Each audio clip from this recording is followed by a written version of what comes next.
Good morning, everyone. Happy Sunday.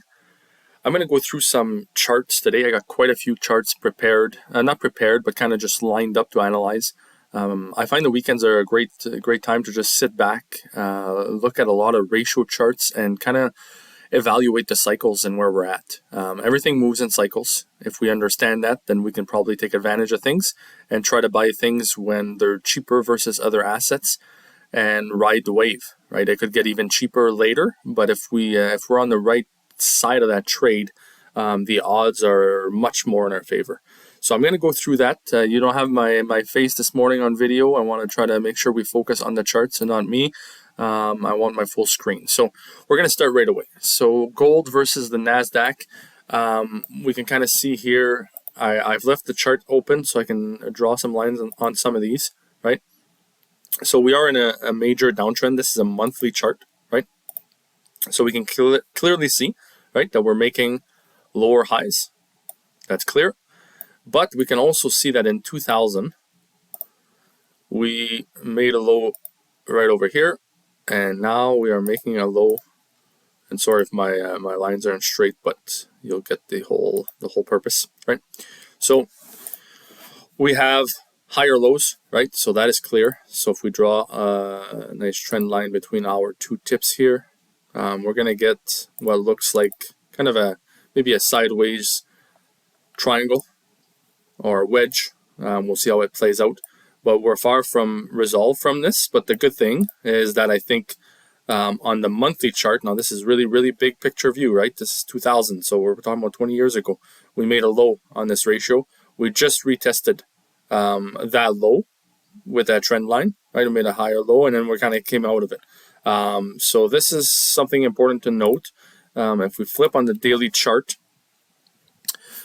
and we'll put the scale on auto, go back here. So you can see the bottoming process here. We came back out, retested, came back out. We're retesting again. So we're kind of have trouble getting out of this, but we are making higher lows on this chart as well. So if we do this like that, so it's clear, right? So it looks like we might be starting an outperformance of gold versus the NASDAQ, which is very encouraging for any gold investors. All right, gold versus the S&P 500. So gold versus the S&P, we'll shrink this a bit.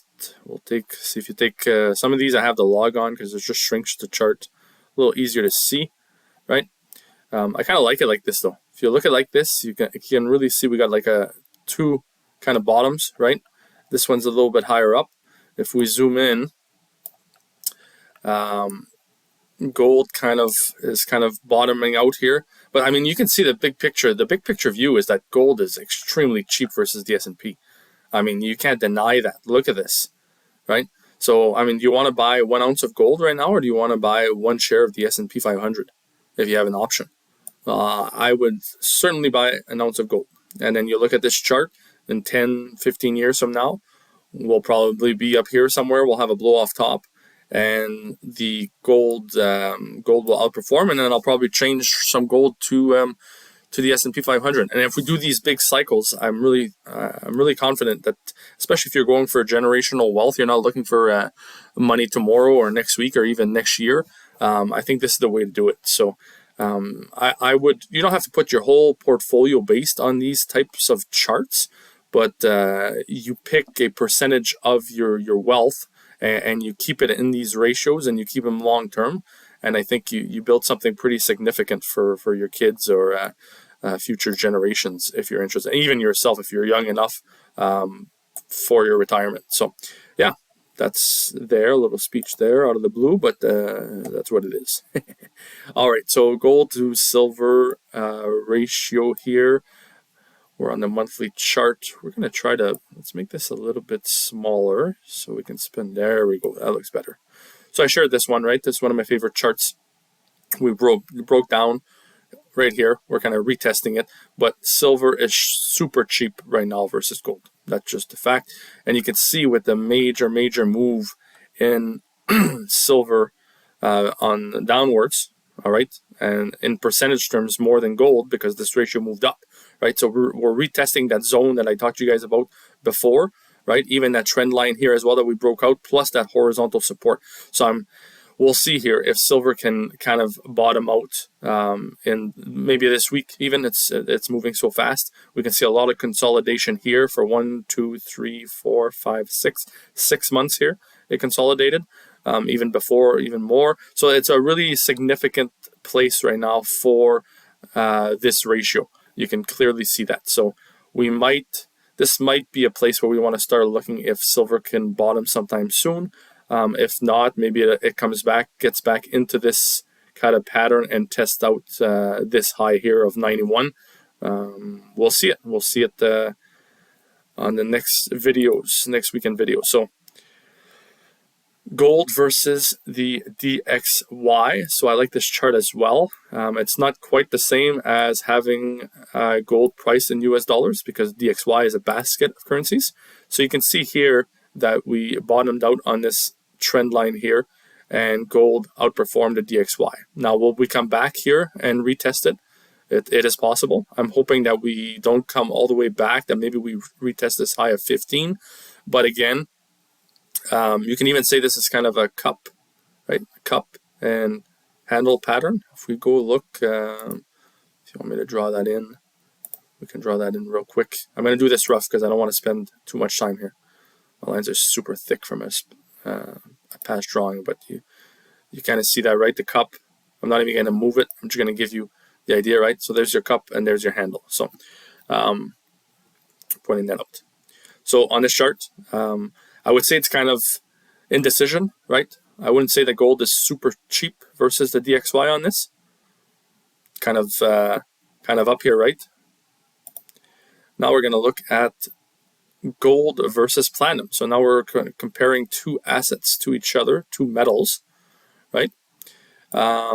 So you can see here that gold is doing a lot better than platinum. It's as simple as that. You can kind of see this parabolic kind of move, which speaks well to platinum, right? And we'll see the platinum after too. And if you want it, you can just go here and just invert the scale, and you can see here that platinum is very cheap. But let's go back and put that. I don't want to confuse us with this, so we'll remove that.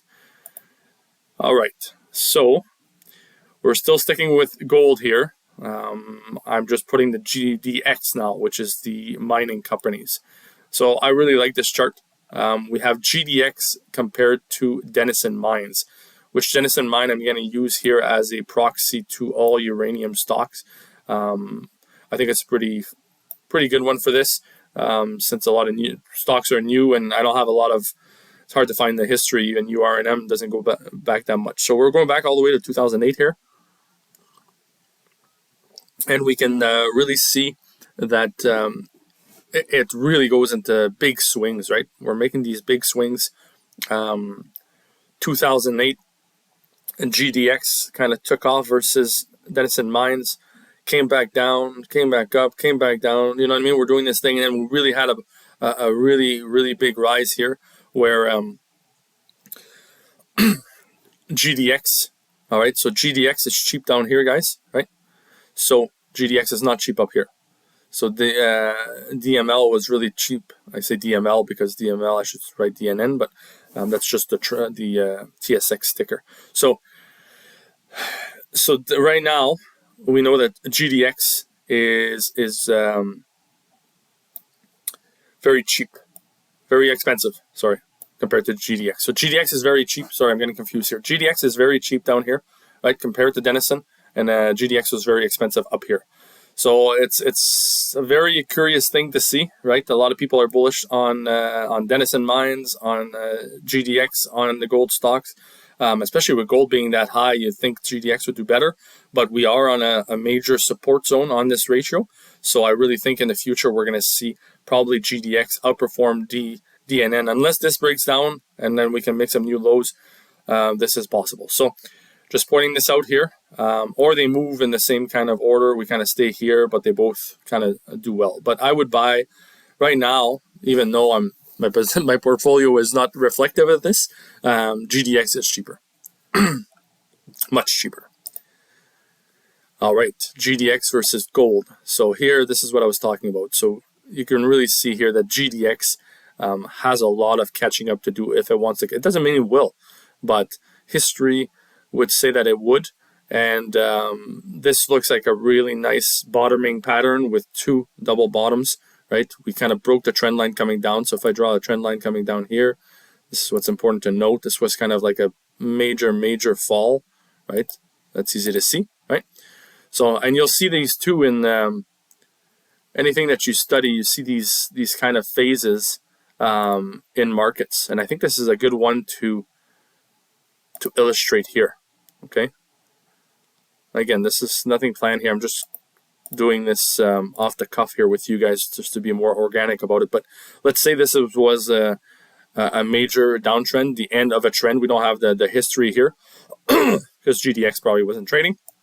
But anyway, this is the last step of a cycle usually when we go down. So let's say wave C, I guess we can call it, right? So wave A here, consolidation pattern is seen down here. So I really think that we're building momentum, we're basing out, and in the years ahead, GDX will finally get out of this and start a new uptrend and probably go test this all-time high. So this is kind of what I would see. Makes sense to me, especially that we have this long-term bottoming pattern. All right, GDXJ versus the Q. So if I go, if I do a log, it'll kind of make it smaller, but I like seeing the peak. So right up here, right, we went very high, came back down again. You can say the same thing from the previous chart, right? We came down, now we're basing out, right? And we see a really good trend line here. Really good trend line coming down.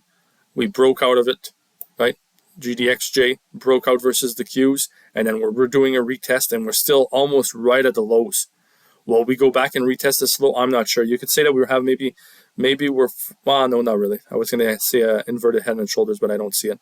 It's more like a maybe a W pattern, and we kind of go. So we might very well see something like that. Let's see what I can find here. So if we go down, maybe we have something like this where we test that side, right?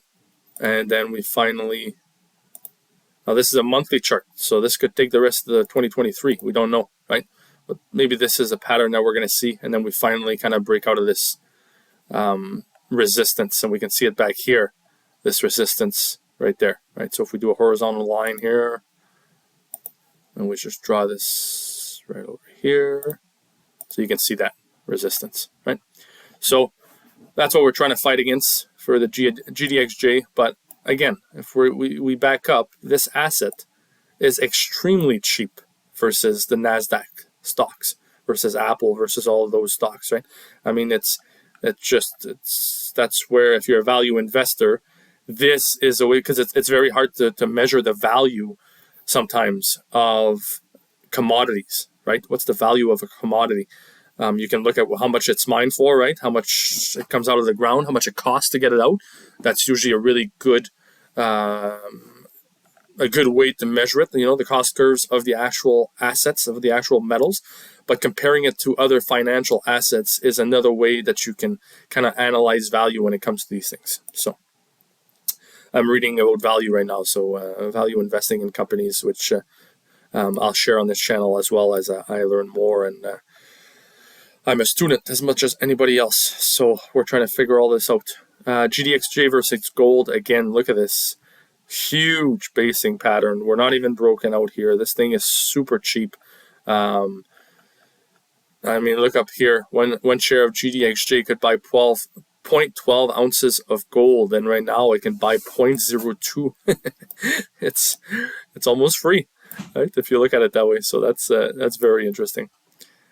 Silver versus the DXY. So we looked at gold versus DXY previously. So this is a really clean kind of pattern. You can say that it's an inverted head and shoulders here, but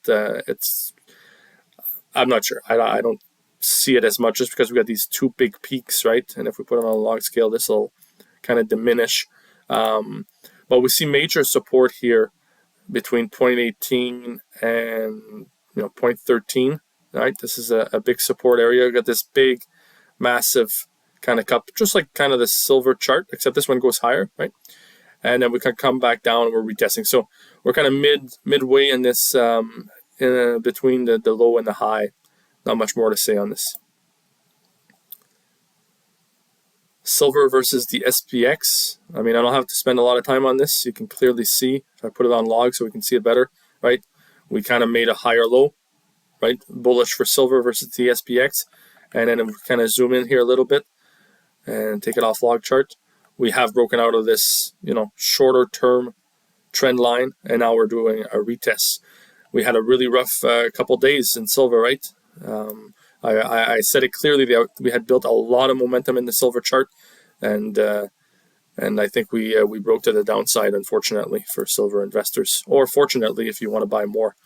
I'm pretty much fully allocated to my silver position, so yeah, that's that.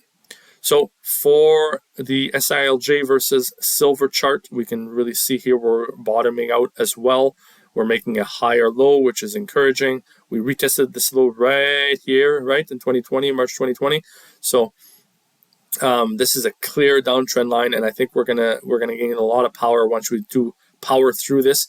And I want you to note something really interesting is that even though silver had a really bad week last week, SILJ did better, right? We see a green candle here, so this is a good thing. The miners are kind of holding better than silver, so hopefully they're anticipating a bottom or a fake breakout to the downside. We will see. We're going through a lot of charts today, so I hope you have your coffee as I do, and we'll take our time. We'll go through them all. So that's the plan here.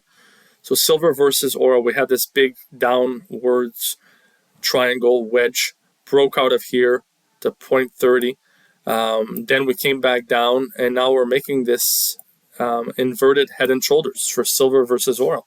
So silver is cheap down here versus oil, and we're making a bottoming pattern on the apex of a wedge. So once we break out of this, I think we're off to the races for silver versus oil. Very, very interesting pattern. One of my, if I would say today, this is probably one of the nicest charts that I think shows something's happening here. So keep an eye on it. SILJ versus the Qs. So we see this is super cheap. I don't have to spend more time on that.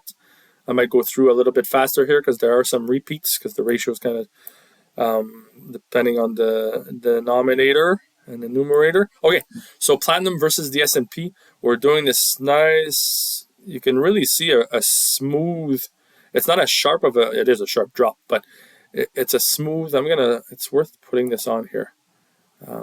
Let me get an arc on here, and we're going to start up here just to show the smoothness of this kind of bottoming down here. All right, so you can see how we have a nice, and then you can make this more. That's why I don't like to do these live on the videos, because they just take a bit too much time to kind of go through and adjust, right, to what you want. But I'll just finish up what I'm doing here just to show you on this one, and I won't do it again, promise.